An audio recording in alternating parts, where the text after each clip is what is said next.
Morning. This is Carson Olinger with Walk the Flip. Today is the 30th of August, 2021. It's a little early, so we're going to wait until some other people come on and we'll get started here at the top of the hour at 9 o'clock. So just be patient and let some people join in, and we'll get started with Walk the Flip. Thanks for joining us. Pop it on here. So I'm going to go ahead and get started. Thanks for joining us. This is Carson Olinger. I am President and CEO of Capital City Equity Group here in the Atlanta metro area. I'm a full-time investor, and I flip homes. I wholesale properties. Actually, I started off wholesale. For those who haven't met me, I also coach. So here I am. Thank you for joining us. Stacy asked me to come on board. I've been a coach now for about 2 years. I've been an investor for 4. I've done pretty well, and I'm still looking at growing. So we're always looking to bring people on that are willing to go out and find properties, and we're willing to teach them, kind of barter that whole system out. So if you're looking for additional one-on-one coaching and mentorship, we've got programs that can help you, and there's no cost to you. So we let the deal fund what we're doing here. So I've been doing this, as I said, about 4 years, a little over.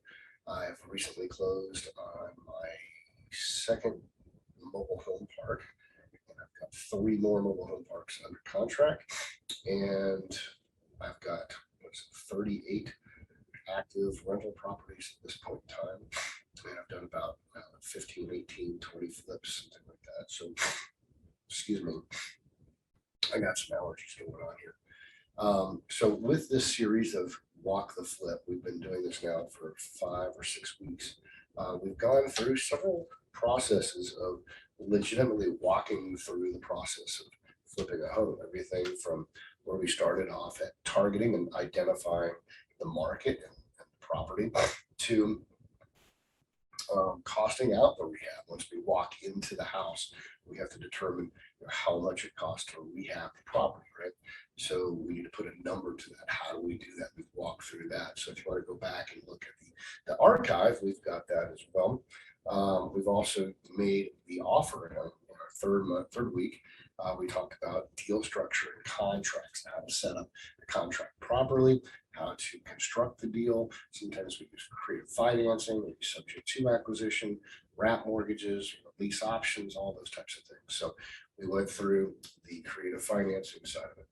Additionally, we talked about, now that we've got it under contract, we walk in, we do the final cost analysis with our general contractor or our subcontractors to make sure that we've got everything fine-tuned so that when we're ready to start after closing, we've got our numbers and we know how much money we had to borrow or how much funds we're going to need to have access to. And then last month, we legitimately talked about funding. How do we fund these deals? Where do we get money? We talked about that, either working with investors or hard money, or maybe you have your own capital or traditional loans and those types of things. So we went through that process as well. Today, on the 6th week, we're talking about day 1 of the rehab. So as I just mentioned, we've gone through everything from identifying the contract, going through the walkthrough with our subcontractors to targeting the money, finding the money, getting everything set up. So here we are, we're standing in the doorway. We've closed on the house with the attorney. We're now sitting in the house with our contractor saying, all right, let's get started. What's the first thing that we're going to do? Day 1 of the rehab, okay? So basically, this is the first 30 days of the rehab, day 1 to the end of the month. There is a process here. There's a legitimate way of doing things. And it just depends on what type of rehab you're doing. So we're going to talk first about a rehab that does not require any permits. Okay? Most of the rehabs that I do, I don't get involved with permits. Why? They slow me down. And I can take a normal rehab of a cosmetic and be done in 2 to 4 months tops. Then we're on the market. If you get into a property that has the need for contracts, then, not contracts, but permits, then you're going to be taking a little longer. Why? Because you've got people that are going to need to get in there and inspect what's going on. from it. For instance, we did do a property down in Dunwoody, near a suburb of Georgia, not too long ago. And right when we started getting ready to do this thing, COVID hit back in February last year. And it took forever to get the permits going. So we had to take some calculated risks to get things going. But that flip took us about 7 months, almost 8 months. We added a lot of the square footage. But I'll get into that aspect of it later. Let's assume for now we're doing a rehab that has just simply cosmetics. What do I mean by that? General things that don't need full-on permits. For instance, carpet, flooring, interior, exterior paint, a roof. You don't need a permit for a roof. However, you do want to use a licensed and experienced contractor to do that. Even opening up interior walls, okay, as long as they're not load-bearing, you typically don't need a permit. And even some of the ones that do need load-bearing, you can still open those up without a permit. We do that quite often, but you have to do it right. So you need to make sure you can do that properly. Beyond that, you're looking at the cosmetics of the flooring, as I mentioned, the countertops, the kitchen cabinetry, tile surrounds, backsplashes, lights, those types of things. That's what we're getting into. So here we are. It's day one of our rehab. We're walking in the front door. Our contractor's got hammers in hand. He's ready to go. What's the first thing that we do? Well, the first thing you can do is demo. Now, in a lot of cases, we're going to pick up homes that are somewhat distressed. Okay, so they're going to need what we call a trash out. Hopefully, you've identified how much that trash out is going to cost you. And if you haven't, here's a good rule of thumb. A typical dumpster is about $400 just for one dumpster. All right, to fill that dumpster, traditional, it's going to take about 3 guys at about $15 to $20 an hour. Okay, and then, heck is that? Hang on one second.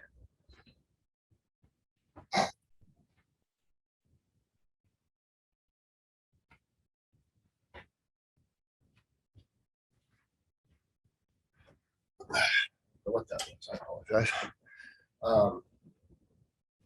We've got a dumpster, sorry.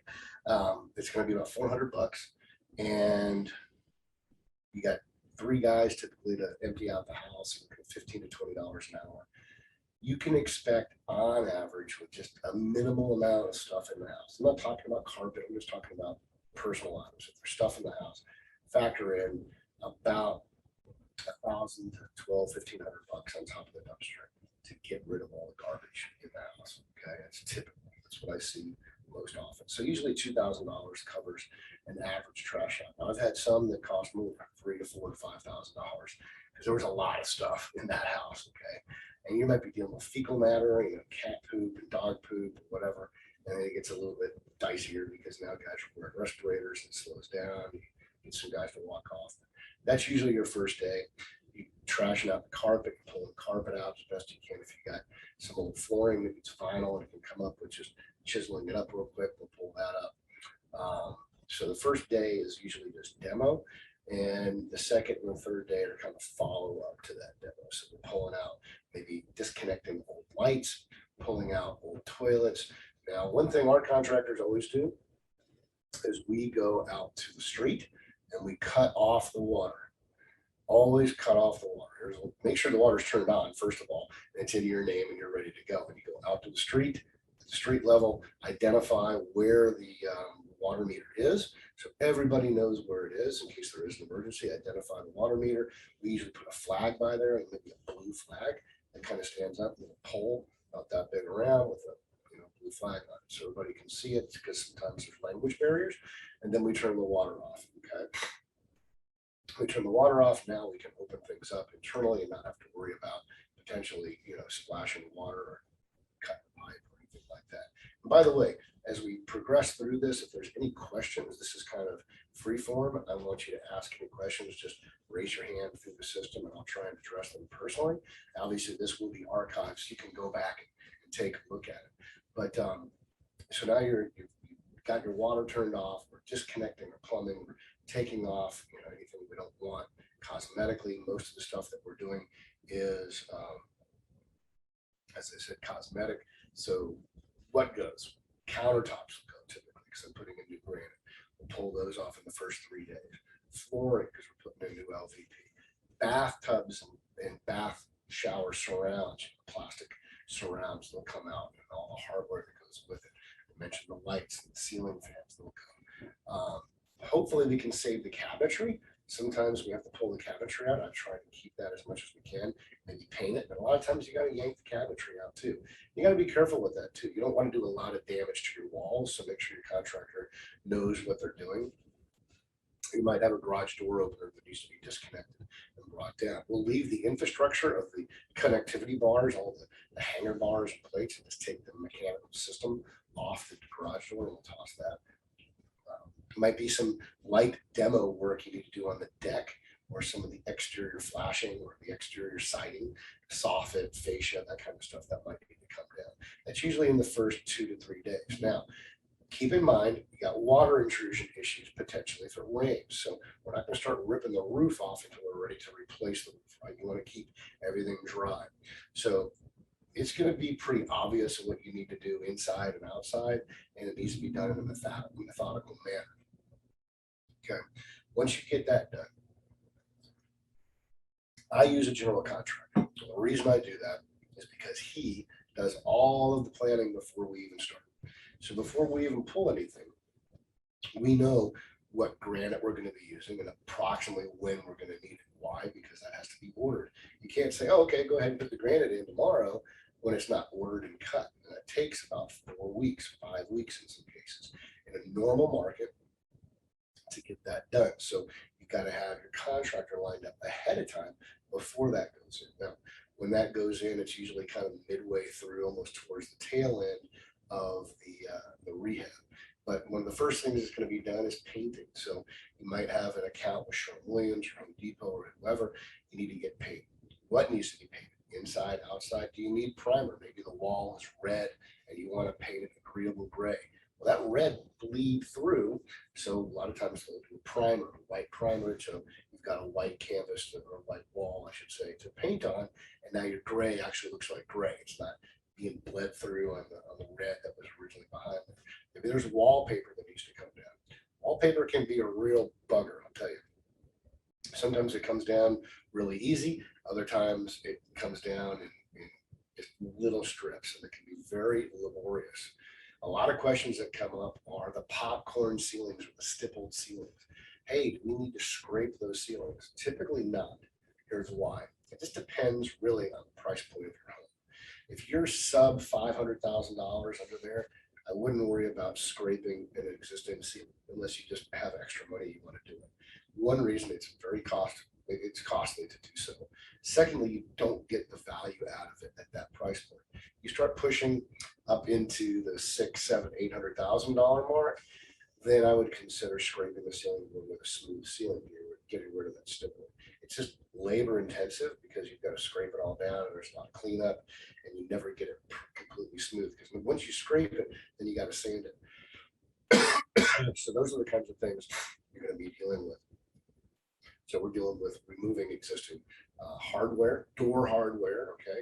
And here's a good thing to remember. A lot of people will cut corners and they'll leave the hinges on the doors. So when they go to paint, they don't have to worry about taking the doors on and off. I don't do that. I take all my doors off and I remove all of my hinges. I don't care whether I'm using the same color hinges or not. Whatever. If you want to use the same hinges, put them in a box and use them again later. Here's why. When the contractors go in to paint, they're going to tape that hinge. When they tape the hinge, they get paint that bleeds down underneath the tape. And then when they peel the tape off, now they got paint on the hinge, and it just looks bad. So now they got to take time, which equals labor, of removing the paint that they dripped down there in the first place. It's easier and cleaner and much more cost effective to just take off the hinges, paint everything, and put the hinges back on. The amount of labor that we found to leave them on there, tape them, and then go back and scrape them after you mess it up and mess it up and put paint on it is about the same as it is to do it the other way around. And in this way, it just looks better. So now you got a better product, right? That's the idea. The other thing that comes into play is maybe you've got some old receptacles. Okay, you need to identify those prior to painting. Okay, this is important because in the first couple of days, you're already starting to think about painting. And now you've got receptacles and light switches, right? So think about a basic room. You've got one, maybe two, possibly three light switches when you walk into a room by the main door. Okay, one maybe goes to light and a fan, so that's two. Maybe another one goes to an actual receptacle. All right, you can tell if you've got three of them, it's probably two to the fan, light and fan, and then the third one is going to a receptacle. That receptacle will be turned upside down. Okay, and that upside down is the two sockets. It's usually the top one, and it's the one that goes to that socket. So if you had a lamp in the corner, you wanted to flip that on from when you walk in, it hooks up to that receptacle. So think about that room. You got the three switches, then you're going to have about every 8 feet is usually code. You're going to have the receptacle plug-in in the wall. So a typical room might have 4 or 5 of those, maybe more. All right. Just to replace the light switch or a receptacle on the existing electrical, you're looking at about $15 to $18 per receptacle or switch. So if you've got 3 light switches right out of the gate, you're looking at $45 approximately, maybe $55. Now you start adding up all the light sockets and the wall sockets. It can get expensive. So here's what we do. If you get a white wall or a gray wall and you got these old dingy receptacles, what we'll do is we'll replace the physical light switch that I turn on and off with my hand, right? The reason for that is the body oils from your skin over time wear those down, and it looks cleaner to match up the color you want. So let's say it's kind of that tannish color from the old days, and now we want to go with white, make it nice and clean and bright, right? So we'll replace those and the faceplates, right? But then down below, it's harder to do because you're down on your knees, you're trying to do it, now you're working with the electricity and what have you. What we'll do is we'll paint them. So take the faceplates off and we'll paint them white, same as the trim color, bright white. Why do we do that? People say, well, that's kind of cutting corners. Well, yeah, it kind of is. But on a lower end house, who touches the light switch? I mean, the receptacle. You're flipping on, you're flipping off the light switch. So your body oils are going to do that. If you have paint on it, the paint will come off. When you're plugging in a light switch into the wall, that's not the case. You're not doing that. You plug it in, you walk away, it's behind a desk or it's behind a bed. You hardly ever see it. But when you do see it, it's the same color. It's nice and bright and white, and you can't tell. So it's an easy way to save about $150 per room when you're doing this. Okay, paint those the same color as you do your trim. Obviously, you're taking the switch plate cover off, and then you're replacing the switch plate cover later. It saves a lot of time and a lot of energy, okay, and money for that matter. So those are some of the first things that we'll do is when we get ready to paint all the baseboards, we usually keep the baseboards. Keep in mind, some of these older homes where you've got stained window casings and stained baseboards, they're like the brown, the wood color. They're not easy to do. You got to now prime those too. So a good contractor will go and prime them. So then you can paint over top of them. You can't just paint right on top of a stained piece of wood or a trim piece, because what's going to wind up happening is it's going to bleed through there. It's not going to stick the way it should. It doesn't adhere properly. So a little bit more when you're walking your house on your rehab, you're trying to get your cost structures done. Note that, hey, I've got brown trim from the stained doors. I'm going to paint my doors. I got to prime them. I got to prime the trim that go around them as well. So keep those things in mind.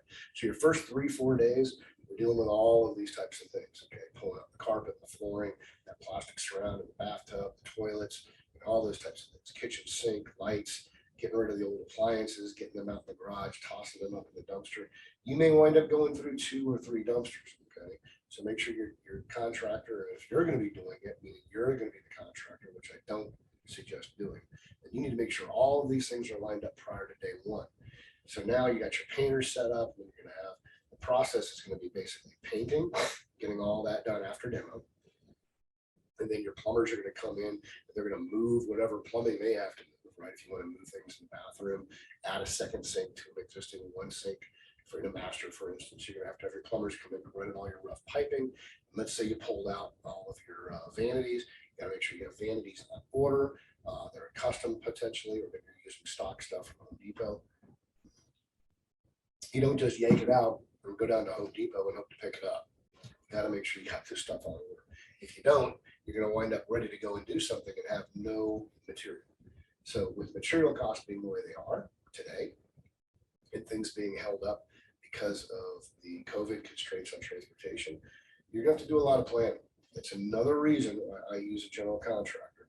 I don't want to get wrapped up in paying 16 different subcontractors, worrying about paying a Home Depot bill, a Sherwin-Williams bill, a plumber bill. I got all these bills coming. I become a general contractor myself. I'm an investor. I don't do that. Don't be out there slinging hammers. Don't be out there worrying about who's going to be here at what time, and let your general contractor handle that. You will pay more for the general contractor, but it's going to allow you to focus on getting the next deal. Okay. I use this analogy. I know I'm getting a little bit off track here, but I use this analogy all the time. If you've ever been in the workforce, you probably have a 401k. With that being said, you've got money in the stock market. So the analogy is, hey, on Friday last week, when you were in New York and you were on the stock exchange floor and you were changing, or you were dealing with all your stocks, you were buying and selling stocks, why did you choose this stock versus that stock? Well, the obvious question is, one, I wasn't there. And two, I don't do that. Well, why don't you do that? Because I have an investor. I'm an investor and I have somebody that does that for me. Well, I'm an investor here and I have somebody that does all that stuff for me too. So I can focus on what investments I want to go and say, you do that, you do that. And I'm kind of directing the ship. So I can go and find new deals. I can put contracts out. I can evaluate other properties. That's what I'm good at. That's what I do. So my contractor, that's what he does. He's really good at that. He's more efficient at that. I have one bill. I pay him and he handles everything. Now I'm not bogged down with all this administrative stuff. Now, a lot of people love to be in there and doing that stuff. Great, do that. Pick out your colors, pick out your finishes, pick out all those things. Let them go and buy it. I've got an Amazon account. Some of the things I like to control, maybe lights and stuff on high-end finish. I'll just say, you know what, I'm going to go ahead and order the lights. I'll have those delivered. That's one thing I like to control. So other than that, on the lower end stuff, I say, you know what, go buy these lights. I like these. I saw them at Home Depot. Just give him the numbers and he'll go pick them up. You saw them at Progressive Lighting and wherever. Let them do that. So you just got one bill and you work within that budget. All right, circling back to first 30 days. So our painting is now started. Okay. Now maybe we need a new roof. Did we identify an HVAC system? Do we need to replace our heating, ventilation, and air conditioning systems? If we did, we need to make sure that contractor's up and running so that if it's hot out or cold out, we've got heat and stuff for the contractors. There might be some flex time in there where they need to have access to a heater to kind of fill in that gap. So we got to make sure the power's on, the water's on, all those types of things so they have the materials that they can use. I made a mistake of not getting the power on one time and I missed it by about 5 hours. And the roofer came and he had to borrow power with an extension cord from the neighbor. The neighbor wasn't happy, but he let him do it. So I gave the neighbor a restaurant gift card and everything was cool. So make sure those things are taken care of. Being an investor means making sure other people are doing what they're doing to some degree. Don't get wrapped up in doing all the work. Okay. So we've got our house painted inside, we've got everything demoed out. The next step in this is going to be probably working on a lot of your flooring outside of the carpet. Okay. So getting the flooring up and prepped. Okay. Maybe we have hardwood floors that need to be refinished. Maybe bring a refinisher in there and sand those down. Okay. Once the painting is done. Oh, I'm sorry. You know, one thing I forgot is if you got a partition wall that needs to go up, maybe you're creating an extra bedroom out of an existing large room. You just want to put up a partition wall at the door and a closet. So now you create a new bedroom. You need to make sure you do that before your flooring goes down. So everything's seamless. You don't want to be doing that after the fact. Okay. Check your doors. All your doors are the same. Any of them need to be replaced. Make sure they're up order. Here's one thing that catches people: windows. Glass is consistently long lead times. If you walk into a property or get ready to flip a property and you notice that you need new windows or maybe just a glass pane, just a pane, one of those panes, that's something you got to get on order weeks and weeks and weeks ahead of time. It's one of the first things you get on order, even probably before you buy the house, assuming you know you're going to close. One of the first things you need to get done. It just takes a long time. And then you're not even installing those almost to the end. Last house I did, we had like 9 or 10 window panes that needed to be replaced. It took us like 6 weeks from the time we ordered it just to get them in. We had actual holes in the glass during the wintertime. It wasn't fun, but that's the nature of the beast. If you wait to the end and say, "Oh, let's go pick up some windows," you're gonna be toast. It's just not good. And 9 times out of 10, they're gonna screw them up. They're gonna get the wrong size window, the wrong type window. They're just always a nightmare. So, as a rule of thumb, I don't even replace the windows. I never do unless I have to. Meaning they're totally busted, and I just replace that one. Windows can be expensive. So, how much is a window to install? A typical window going into a house is anywhere from $275 to $350 to go in on a standard window. That includes taking the old one out, putting the new one in, and sealing it all up. High end is on the brick, the low end is on vinyl siding and concrete siding. So keep that in mind. It can be very expensive, and you don't get the money out of the windows when you sell a house. Here's why: people don't notice it. They just don't. They don't notice it. So I've never replaced windows. So let's put that in perspective. I got a house that was built in 1988. Windows are old, obviously.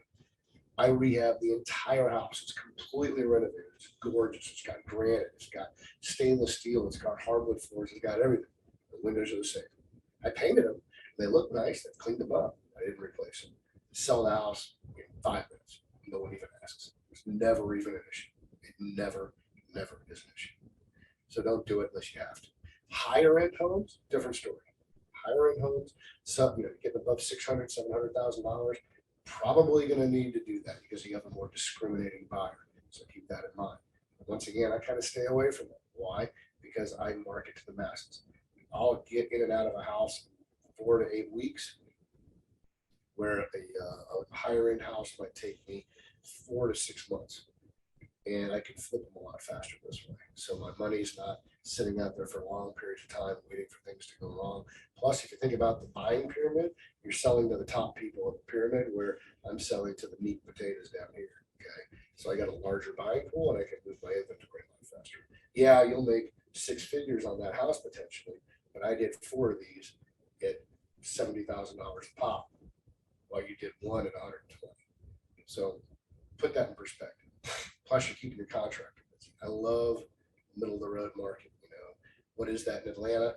I don't know, 150 to 300, 350 is the middle of the road. That's kind of the sweet spot now. And there's a lot of people in that marketplace. So as we're walking through our flip, we're progressing through the demo, paint, the flooring, other stuff is coming in. At this point, we should have identified what type of granite we're going to be using. We've identified our backsplash and the grout that we're going to be using to make sure it all matches up with the flooring. The paint colors on our cabinets, they're going to tie into the walls. All that's been identified. The lights that we're going to be using, the hardware on the doors, on the bathrooms are all going to match. Typical stuff I like to use, you may have heard it before, I use agreeable gray on the walls, which is the standard gray that everybody uses. But I like to do in a lot of my houses what they call an accent gray. It's a little bit darker, and I'll put that on the doors, meaning I use a paint from Sherwin-Williams called Dorian gray. So I've got agreeable gray on the wall and Dorian grays on my doors. Okay, so they kind of pop out and they look nice, and I'll use black hardware. I'll use black doorknobs, I'll use black hinges, I'll use black faucets. I do everything in black and it looks really sharp. Black lighting, not black lights, obviously, like a party, but the actual hardware itself is black.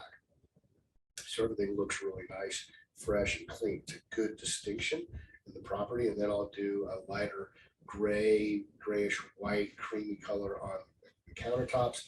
And I'll do a glass backsplash that kind of set that off. I get all that stuff at home and floor and decor. Okay, not real expensive. I can do a backsplash in a normal kitchen for $500 to $800 all in. Countertops will bring you about $30, $35 a square foot, and I'll put those and match them up in all the bathrooms. Okay, it's cheap enough. You know what? Go buy the vanity and put granite on top of the sink. You can do a vanity with granite, an undermount sink, hardware, the whole vanity in a single mount, 32 inches. You can probably do that for all in about $800. Makes the house great. One thing to keep in mind, don't skimp on the toilets, okay?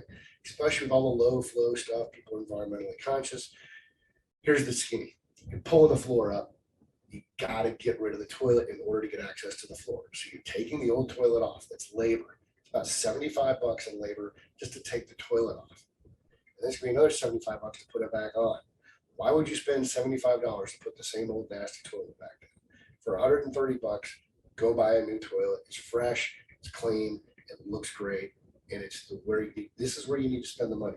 Okay, don't save the money on a cheap old toilet that you're going to put back in that you just spend $150 to take in and take out. Spend another $150 and put it in. This is where people get caught up in, where do I spend money here? Do I not spend money there? The light switches, that's an area to save money. That's the kind of stuff you have to think about. What kind of impact is that going to get? Remember who's buying your houses, right? You're selling to the female buyer, right? The female buyer typically is the buyer that's going to be making the purchasing decision on that property. And they're going to be focusing on details. They're more detail oriented than the typical male buyer. They're looking at bathrooms and they're looking at kitchens, not only in how clean they are, because their families are going to live there. This is going to be their home. This is a house to us. Make sure you understand that distinction. Their home, our house or our property. They're going to want it to be clean and functional. So the female who typically runs that entire house has efficiencies that she's acclimated to. And she's going to want to see that these work, okay? And she's going to be focusing on that. The guy, he's going to be saying, I want to make sure my family's safe. I got a good roof, mechanical systems, and garage is good, and we got 4 bedrooms, and that's what my wife wants. That's typically what happens. Is that indicative of every transaction? No, it's not. But that's typically what we see out there. So keep in mind who you're selling to, right? The reason I say that is a new toilet is clean, it's fresh, it looks good. It also kind of has all the environmental things we need with the water flow, the 2 different buttons, number 1 for number 1 and the other one for number 2. So you get more water flow. Bathtubs. Keep in mind, a lot of the older bathtubs are these singular concepts where you can't change out the faucets unless you have access to the wall behind it because they have to be pushed out. All the hardware's inside of it. You can't get behind that plastic. So if you're not ripping it out, if you're not tearing out the bathtub and the surround, then you need to cut into the wall behind it in order to get the hardware out. Okay. Now, where that gets tricky is on the bathtubs, where the handles, the faucets are coming out of the flat part of the bathtub, like a big gooseneck, right? So you got to get underneath that whole thing. So you got to get to the wall on the other side of it. So before you start painting, and if you're tearing stuff out and putting new tile on the shower, because typically the shower and the bathtub butt up one against another, they're sharing the same plumbing. You need to get up underneath there and change that out before you seal it all up. So keep that in mind. Those are difficult to do. Another great cost-saving measure in the bathtubs is maybe the bathtub is functional, but it's just all kind of grungy. You can reglaze the bathtub very simply for about $300. To tear one out, put a new one in, you might be looking at close to $1,000. To reglaze it, you're looking at $300. Okay, I've even reglazed tile floors because I didn't want to tear them up. It was cheaper to do that. Okay, and they look great. They have a nice sheen to them. You can do colors. You can make whatever color you want. But typically, you want a white, brilliant white on that kind of stuff. And sometimes there'll be that old kind of that manila, yellowy white, whatever. So we'll go in and reglaze it for $300. It looks fantastic. They pop, sparkle, looks brand new. And it cost $300, and we were much more efficient. So keep that in mind as you're getting into your first 30 days. Okay. Now your roof needs to be addressed potentially. Okay. So how much does it cost to do a roof? Roofs are costed out by the square. Okay. They call them a square. A square is a 10 by 10 square. 100 square feet. Okay, 10 by 10 is 100. Each roof is basically got X number of squares. For instance, a 2,500 square foot house, 2-story, meaning 1,250 upstairs and 1,250 downstairs. You're not looking at 2,000 square feet of roof. You're looking at about 1,400 square feet of roof. Okay, so you got to divide all that out plus a little bit of overage. You might have 20 squares up there, okay? Maybe 22 squares up there, depending on how the roof, because the garage isn't counted, right? So you got to count the garage kind of going out over top of that. So You're looking at an average house, 2,500 square feet with the garage, you're looking at about 20 to 26 squares. Okay. So different roofers will cost that out, but make sure you're using your squares when they're calculating it, so you know how big it is. You can communicate that to them if your contractor isn't doing it. But make sure you meet your right codes. Here in Georgia, you have to have a drip edge on the end to make sure the water doesn't loop around underneath. Maybe you got to replace the gutters too.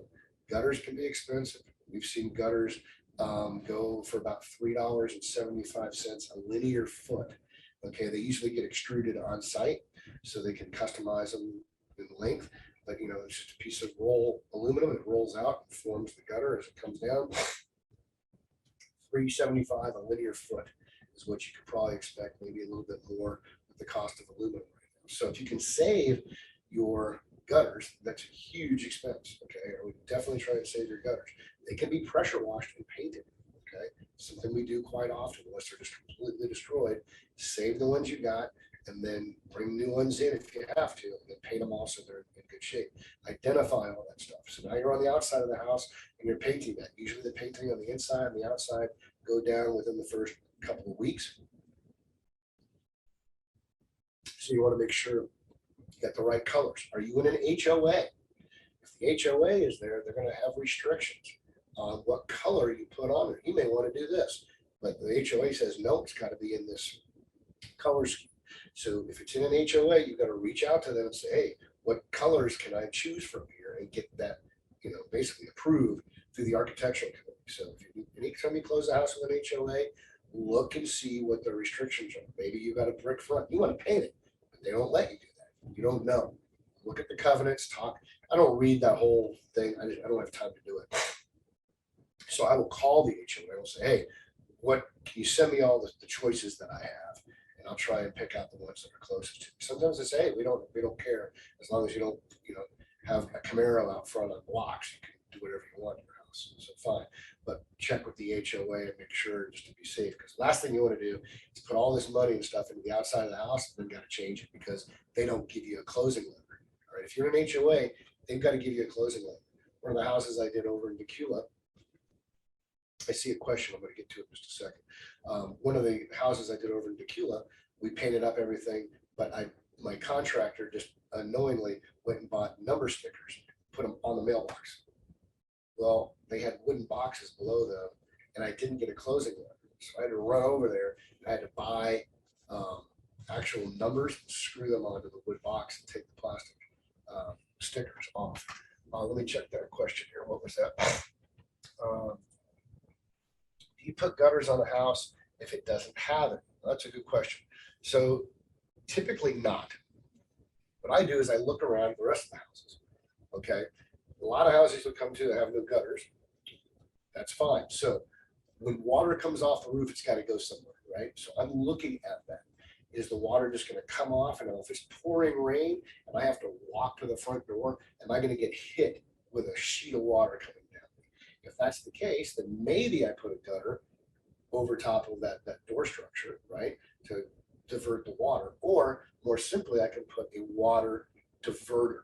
And what that is it goes physically on the roof, probably 2 or 3 shingles up, maybe 1 or 2 shingles up from the edge. And it's simply just a piece of metal. It's shaped like an L.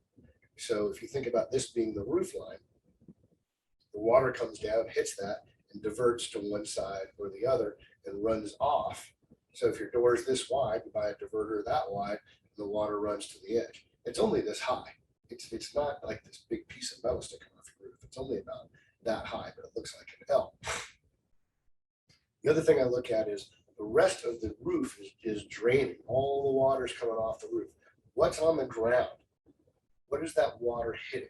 Is it just hitting the grass and creating a trench, or it's eroding all the dirt and everything? If that's the case, then maybe instead of gutters, I put up a bush or several bushes to hit that so that it doesn't tear my grass up and looks a little better. Because typically you're going to wind up putting those in anyway, because you're going to need to have some type of foliage out front to give your house good curb appeal.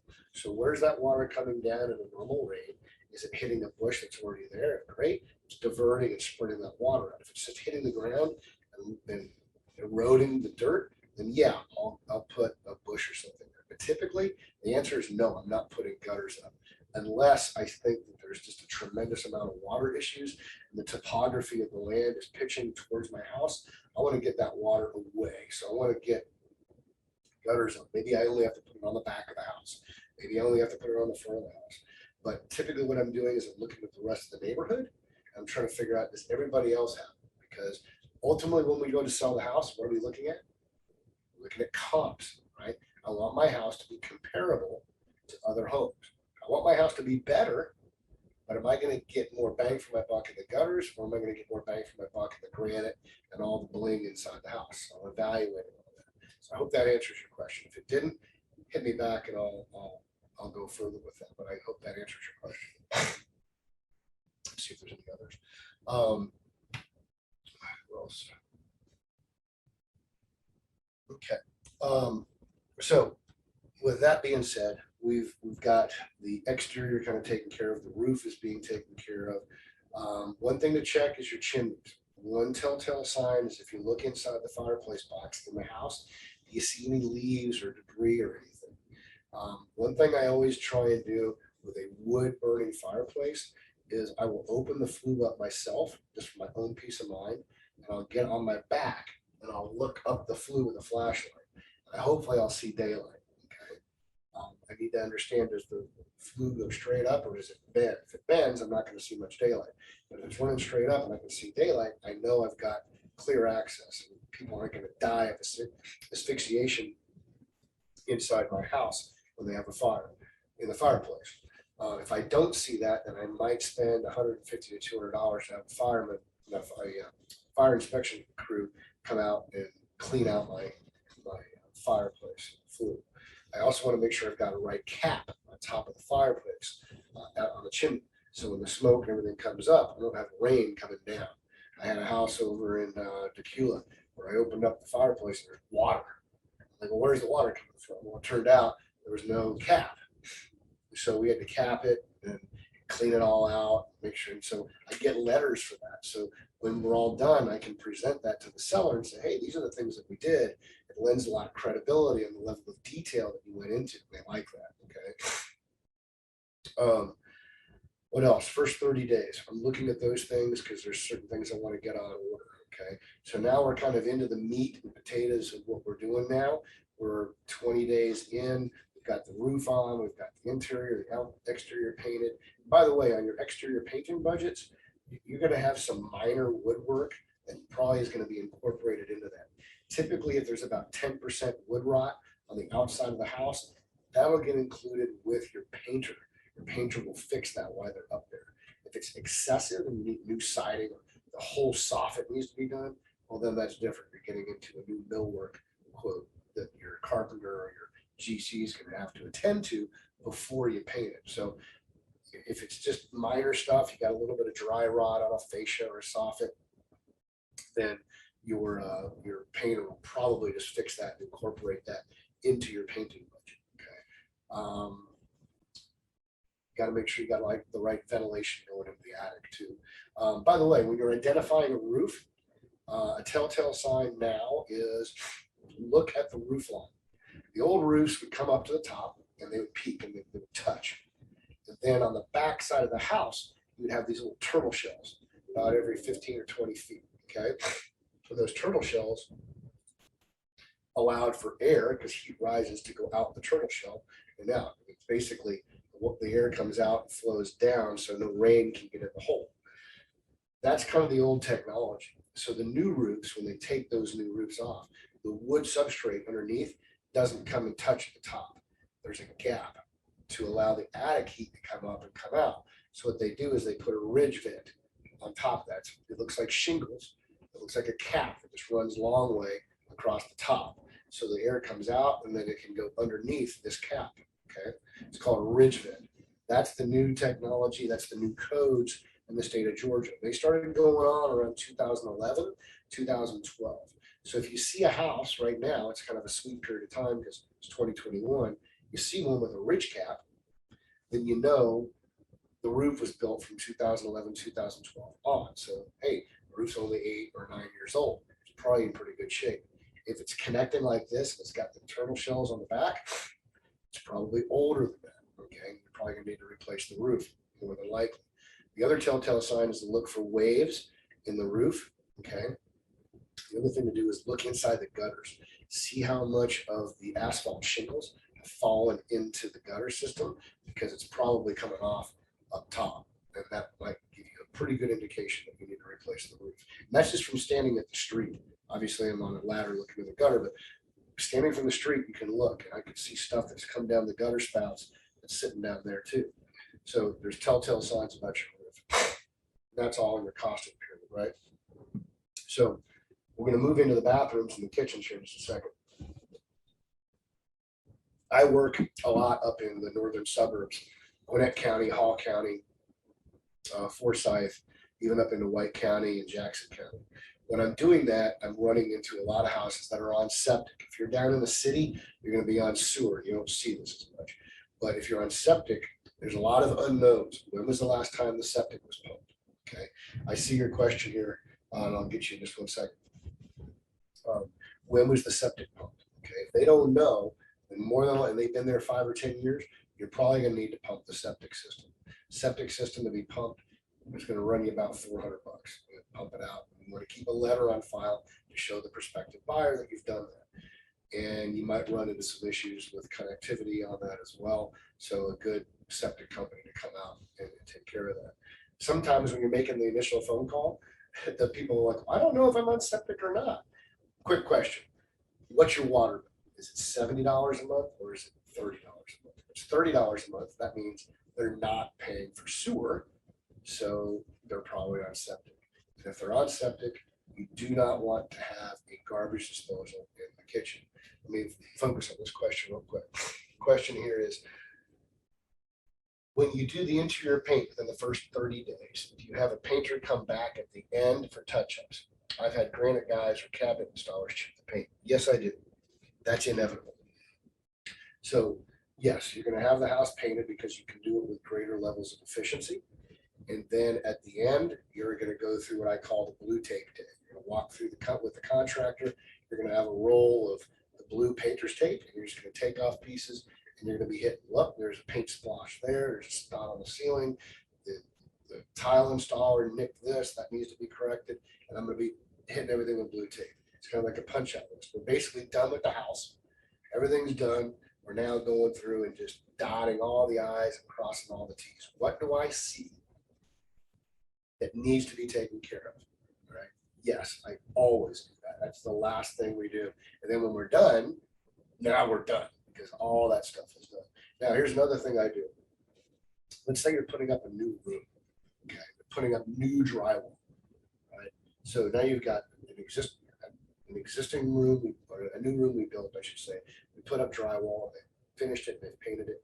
I go in at night with a flashlight, and I will shine that flashlight down the wall. I'll put my eye right on the side of the wall, and I'll shine the flashlight. And I don't want to see, you'll see any waves on the wall if you do that, okay? If you have a nice flat wall, they did it right. If you got all these wavy areas, that needs to be corrected. They can bring in mud, and they can mud it again and fill in those gaps. So I always check that because I want a nice smooth wall. And I do that before they paint it. I want to make sure all that's done. So those are some of the blue tape items that we call. Some of them are done prior, some of them are done, towards the end. So yeah, we're always doing that. Because inevitably you're going to get the house painted and people are going to bang around, they're going to scuff a door and that kind of stuff. And you're going to want to get that fixed. But you don't want to be doing that as you go. It'll just slow you down. So just be aware of it. Don't put a piece of blue tape on there in week 2 and expect it to be there on week 8. It won't. Just go back and look at it then, because you'd be surprised. A lot of times the guy says, "Oh, I missed that." He'll paint it, and you won't even remember. So do that the last thing you do. So going back to septic, make sure you check your septic systems. Make sure they're running right. Typically, if someone's had it pumped in the last 4 years, it's usually not an issue. You can usually tell in the backyard, "Hey, is the ground squishy?" If it is, it probably means you need to pump the septic. But never, ever, ever allow or put in a garbage disposal when you're on a septic system. You don't want, vegetable material and meat material and stuff going into the septic. That's not what it's designed for, and that'll mess it up. So if you see one on there, I would go ahead and pump that out and get that taken care of. When it comes to appliances, I do not put refrigerators in my house. I don't do it. Here's why. I put in a French door refrigerator, someone's going to want an over under. I put water in the door, they're not going to want water in the door. I put an ice maker in the door, they're going to want it inside. There's 9 things they want. They want this size, that size. It's not something I worry about. So I put in a microwave, put in a stove, I put a dishwasher. Match them all up so they look the same manufacturer, same finish, but I don't do a refrigerator. It's simple. Some people say, well, I got to have a refrigerator. All right, I'll buy a refrigerator at closing. No big deal. Okay. But we're going to add it onto the price of the house so they can finance it. I'm not going to subtract it and say, I'll just eat it. But it's a negotiating tactic. It's easy to do. I can go buy a refrigerator anywhere. Okay. It's not something I need to worry about. But it's one less expense I have to deal with. Okay. So finishes. Choose your finishes what most people like. I get that we all want to put our decorating stamp on things. And that's where this business can be fun, but this is also where the business can be more lucrative if you just do what the masses want. Okay. Higher end homes are going to be more discriminating, so be careful what you do. Don't get all fancy pantsy and it gets crazy. We've done some decorative walls, which I knew by putting up were going to appeal to some people and other people would hate it. It's just a risk we took and it paid off. But it's a risk because what you think is beautiful, I think is ugly, vice versa. I think a felt picture of dogs playing poker is awesome. Somebody else might not. So keep that in mind. Try and appeal. Look in the magazines. Look on HGTV. What's popping? What's moving? What's selling? What are people trending with? Don't be on the front edge of the trendy stuff unless you're really, really good at it. And you've got that distributed market. But try and be where you need to be to kind of hit with all cylinders. It can be a little boring because you're starting to put the same stuff in all the houses, but you're an investor. If you want to get into interior design, then go do that. This is investing. We're here to make money. Okay, let's do that by appealing to the broader spectrum. All right, have fun. Don't get me wrong, but just be careful you don't go too off the beaten path. Okay. All right, we're drawing to a close here. These are your first 30 days. This is what you're doing. You're doing demo. You're doing paint. You've got your HVAC systems lined up. They might be going in during this time, probably are, maybe towards the tail end of that. Your plumbing's being redirected to accommodate any new fixtures you want to put in there. Maybe you want to move the toilet from one place to another. Do you have access to do that? You need to know that ahead of time. So if I want to move the toilet from here to the other side of the room, how am I going to get up underneath that without cutting the ceiling? Maybe I need to cut the ceiling. Maybe it's going to cost me too much because the joists run this way, and I got to run the pipes through the joists. And now that doesn't work. Now this moving this toilet's going to be $2,000. So now you got to rethink things. So figure all that out before you get to the point where your whole bathroom design is predicated on the toilet being over here, and it's going to cost you $2,000 to move the toilet because you're cutting through all these joists. Think about that stuff. So that's all happening before you do it. You don't want to tear the floor open and buy all your materials and then be stuck with a system you can't install. So let me see. I've got a couple more questions and then we're going to wrap up here. Last question I have here is, where do I find the archive information you mentioned for cost? Looking for lenders for my first flip. I have a general contractor already. He approximated the repair cost at $50,000. And then he asked, do I lend or know people who do? So no, I do not lend money, not yet anyway. Going back to your first question, where do I find the archive information I mentioned for cost? I don't think I've gone through an entire cost structure of what everything costs. I may have. If I did, I'd have to go back and look. I believe it would be in Walk the Flip number 2. We went through a lot of that. I believe I mentioned some of the cost structures on what it costs to do a flip. Looking for lenders for my first flip. I have a general contractor already.